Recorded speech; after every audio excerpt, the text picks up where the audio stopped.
बच्चों लास्ट की वीडियो तक हमने बात की थी, हम लोग पढ़ रहे थे बाइटिंग एपरेटस, ठीक है ना, जिसके अंदर हमने देख लिए थे जो माउथ में जो बाइटिंग एपरेटस होता है जिसको हम लोग बोलते हैं फेंग्स बोलते हैं, जो इसकी फेंग्स में वीनम के लाने के लिए जो रेस्पॉन्सिबल होता है, या कह सकते हैं इसको रेगुलेट करने के लिए जो बोन्स पाई जाती है और जो मसल्स पाई जाती है। जैसे बोन्स की हमने बात की, मैक्सिला की हमने बात की, स्क्वैमोजल की हमने बात की, क्वाड्रेट की हमने बात की, टेरेगोइड की हमने बात की, पैलेंटाइन की हमने बात की और एक्टोटेरेगोइड की हमने बात की, ठीक है ना। इसी प्रकार से कुछ विशेष प्रकार की क्या पाई जाती है, मसल्स पाई जाती है जो इनके बोन्स को रेगुलेट करने का काम करती है, बोन्स के मूवमेंट में हेल्प करती है। जैसे कि हमने बात की डाइगेस्ट्रिक मसल्स की, हमने बात की स्फिनोटेरेगोइड मसल्स की हमने बात की, टेम्पोरलिस मसल्स की हमने बात की, मैस्टिगेटर मसल्स की बात की और मैंडिबुलर कॉन्स्ट्रिक्टर मसल्स की हमने लास्ट की वीडियो तक बात कर ली थी। लास्ट की वीडियो तक हमने बात कर ली थी। आज हम देखने वाले जो एक पॉइजनस जो स्नेक हो, एक क्या हो, पॉइजनस जो स्नेक हो, इसमें और या कह सकते हैं एक नॉन पॉइजनस स्नेक्स के जो फेंग्स होते हैं, या हम बात करें इस प्रकार से हमने एक डायग्राम बनाया था माउथ स्नेक्स के माउथ का फेंग्स की तरह। इसको हम लोग क्या कर देते, थोड़ा सा डार्क बना देते हैं फेंग्स को। लो फेंग्स को क्या कर दिया हमने, थोड़ा सा डार्क बना दिया। ओके, ये क्या हो जाएगा, फेंग्स हो जाएगा। और यहाँ पे क्या पाए जा रहे हैं, यहाँ पे टीथ पाए जाते हैं जो कि नॉर्मल टीथ है, या कह सकते हैं कर्व्ड टीथ है, थोड़े से मुड़े हुए हैं, थोड़े से क्या है, मुड़ी हुई कंडीशन में पाए जा रहे हैं, ठीक है ना। नॉन पॉइजनस जो स्नेक्स होंगे उनमें कर्व टीथ तो पाए जाएंगे, और जो पॉइजनस स्नेक्स होंगे उनमें दोनों पाए जाएंगे, फिंग्स भी पाए जाएंगे और कर्व टीथ भी पाए जाएंगे। अब जो पॉइजनस स्नेक्स है और नॉन पॉइजनस स्नेक्स है, जब भी वो बाइट करेगा तो किस प्रकार के, काटने के बाद में किस प्रकार के व्यक्ति के शरीर पर या किसी भी जीव के शरीर पर, किसी भी ऑर्गेनिज्म के शरीर पर किस प्रकार का निशान छोड़े, किस प्रकार का निशान छोड़े। तो हम लोग बात कर सकते हैं इस प्रकार के, एक राउंड माउथ होता है इनका, क्योंकि इस प्रकार से हम लोग बात कर सकते थे। ओके, ठीक है। तो ऊपर की तरफ क्या पाए जा रहे हैं, दो फेंग्स पाए जा रहे हैं, जिसको हमने थोड़ा सा लार्ज बनाया है, मोटा बनाया है, जिसको हमने क्या बनाया है, लार्ज बनाया है, ठीक है ना। इसके बाद में जो तीत है वो छोटे हो गए, सारे के सारे तीत क्या हो गए, यहाँ पे छोटे हो गए, ठीक है ना। जो फेंग्स थे, ये जो निशान बनाए हमने, ये बनाए हमने फेंग्स तीत के, और ये जो निशान बनाए हमने, ये बनाए हमने नॉर्मल टीथ के निशान। नॉर्मल टीथ में किसी भी प्रकार का पॉइजन नहीं पाया जाता है। नॉर्मल टीथ में क्या होगा, किसी भी प्रकार का पॉइजन नहीं पाया जाएगा, ठीक है ना। अब यदि बात की जाए, इसका फेंग्स पाए जा रहे हैं, इसका मतलब क्या हो गया, ये ए का मतलब हो गया poisonous teeth of tooths of poisonous snacks, ठीक है ना। पॉइजनस जो स्नेक होगा उसके टीथ हो गए। अब बात की जाए नॉन पॉइजनस की, बात की जाए नॉन पॉइजनस में क्या होगा, फेंग्स नहीं पाए जाएंगे, जिसमें क्या होंगे, सारे के सारे जो टीथ होंगे ये क्या होंगे, नॉर्मल टीथ होंगे, सारे के सारे जो टीथ होंगे ये क्या होंगे, नॉर्मल टीथ होंगे। ये बी क्या हो जाएगा यहाँ पे, tooths of non poisonous snacks, ठीक है ना। Tooths of non poisonous snacks, ये दोनों में क्या हो जाएगा, डिफरेंस हो जाएगा। हम कह सकते हैं किसी के भी बाइटिंग एपरेटस से हम लोग क्या पहचान सकते हैं कि ये पॉइजनस स्नेक्स है या नॉन पॉइजनस स्नेक्स है। अगर सारे के सारे टीथ हैं जो क्या है, समान है, बड़े नहीं है, छोटे नहीं है, बिल्कुल भी अंतर नहीं पाया जा रहा, तो ये सारे के सारे टीथ किसके, कर्व टीथ के हैं, जो कि क्या होते हैं, नॉर्मल टीथ होते हैं। इसमें किसी भी प्रकार का पॉइजन नहीं पाया जाता है, इनमें किसी भी प्रकार का पॉइजन नहीं पाया जाता, नॉन पॉइजनस स्नेक्स, ठीक है ना। अगर यदि दो तीत, यदि दो तीत क्या हो, अन्य तीर्थों की अपेक्षा क्या हो, बड़े पाए जाएं, गोलाकार हो, बड़े पाए जाएं और गोलाकार हो, तो ये कह सकते हैं हम लोग ये क्या है, फेंग्स है, जो कि क्या है, विषदंत जिन्हें हम लोग बोलते हैं। इनमें विष ग्रंथियां आकर अपना स्त्राव या सेक्रेशन रिलीज करती हैं, सेक्रेशन रिलीज करती है, ठीक है ना। इस प्रकार से हम लोग बात कर सकते हैं, इस प्रकार से हम लोग बात कर सकते हैं। अब बात की जाए यदि इनके जो बाइटिंग एपरेटस है, जितना भी ये पॉइजनस स्नेक्स है, यदि इनकी बात की जाए तो हमने बात की नीचे की तरफ क्या पाया जाएगा, यहाँ पे फेंग्स पाए जाएंगे, नीचे की तरफ क्या पाए जाएंगे, यहाँ पे फेंग्स, फेंग्स पाए जाएंगे।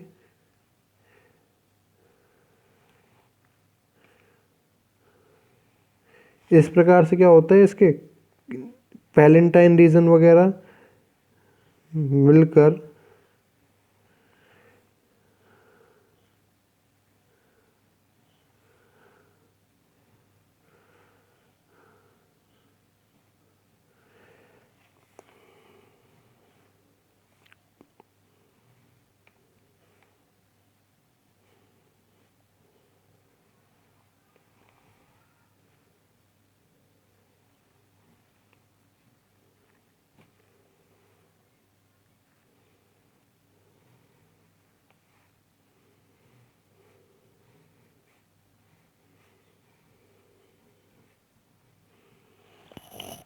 वैलेंटाइन रीजन मिलकर क्या बनाएंगे, यहाँ पे टीथ बनाएंगे, जो कि जिसे हम लोग बोलते हैं नॉर्मल टीथ या कह सकते हैं कर्व्ड टीथ, ठीक है ना।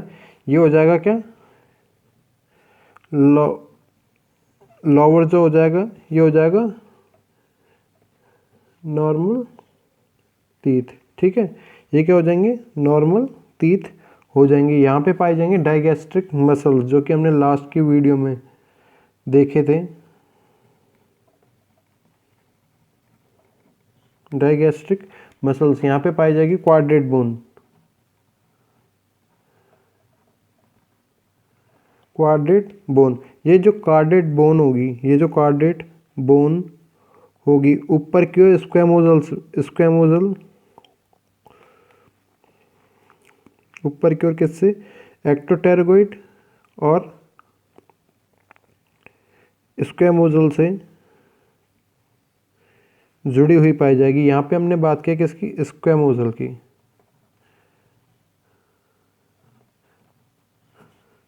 स्क्वैमोजल बोन्स, ठीक है।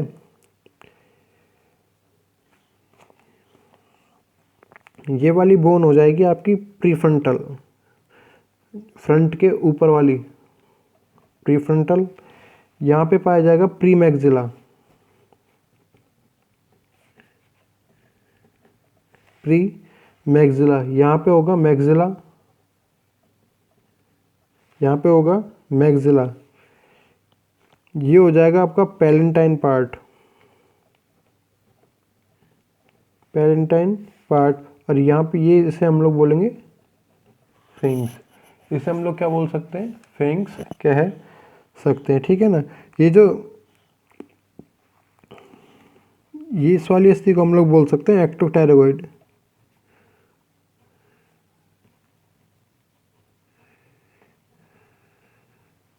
एक्टोटेरोइड बोन।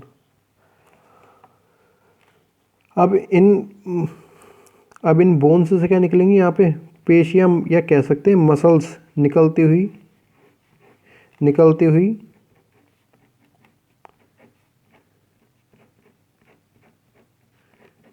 मसल्स निकलती हुई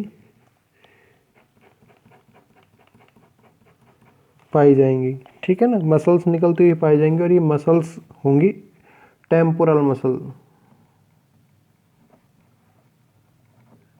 टेम्पोरल मसल्स, ठीक है। ये हो जाएंगे नॉर्मल टीथ।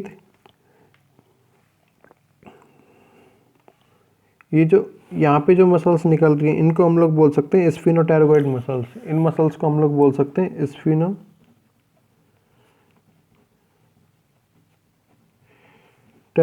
मसल, जो कि हमने बात की थी किसके, मैक्सिला के गमन को रेगुलेट करती है और 90 डिग्री फेंग्स जो होते हैं इनको 90 डिग्री पर सीधा इरेक्ट पोर्शन में ला सकती है स्फिनोटेराइड मसल्स, ठीक है ना, स्फिनोटेराइड मसल्स। तो ये क्या हो जाएगा, एक बाइटिंग एपरेटस हो सकता है किसका, एक पॉइजनस स्नेक्स का। पॉइजनस स्नेक्स का क्या हो सकता है, बाइटिंग एपरेटस हो सकता है।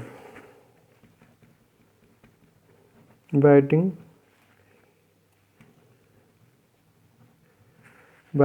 apparatus in poisonous snake। Poisonous snake के अंदर क्या हो सकता है, बाइटिंग एपरेटस, ठीक है।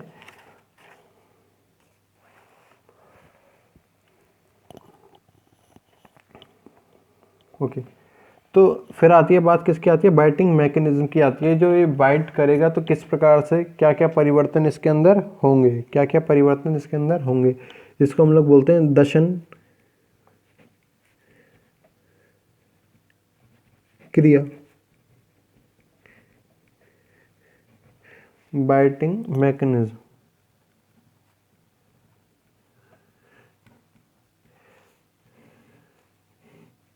Biting mechanism, okay.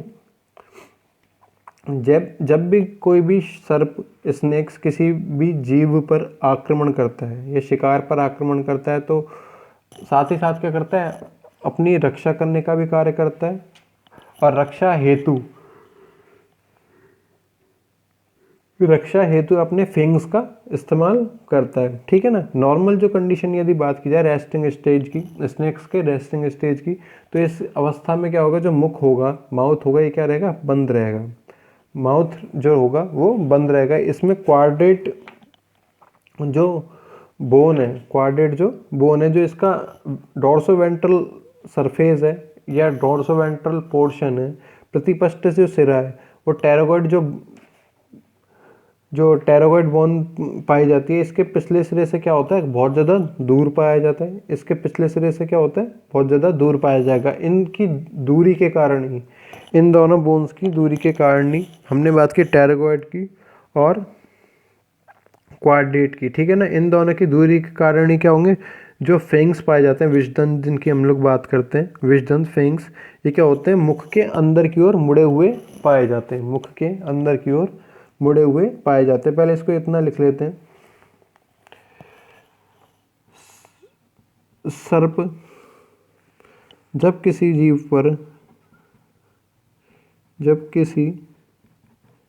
जीव पर आक्रमण करता है तो अपनी सुरक्षा हेतु यह विषदंत फेंग्स का प्रयोग करता है, ठीक है ना। फिर हमने बात की सर्प की विश्राम अवस्था में। सर्प की विश्राम अवस्था में, सर्प की विश्राम अवस्था, रेस्टिंग स्टेज, विश्राम अवस्था में मुख बंद रहता है, क्वाड्रेट अस्थि का प्रतिपष्ट सिरा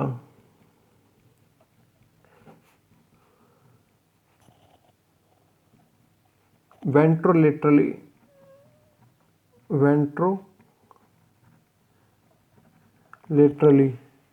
प्रतिपष्ट सिरा टेरागोइड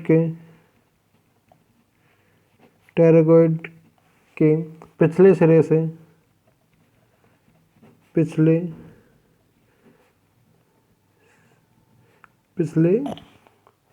सिरे से काफ़ी दूर होता है, काफ़ी दूर होता है तथा विषदंत मुख के अंदर की ओर तथा विषदंत मुख के अंदर की ओर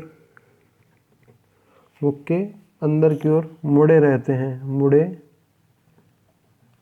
हैं। ठीक है ना, मुड़े हुए पाए जाते। तो इस प्रकार से क्या पाए जाते हैं, इसकी रेस्टिंग स्टेट की कंडीशन होती है। बाकी हम लोग देखेंगे नेक्स्ट वीडियो में। Thank you.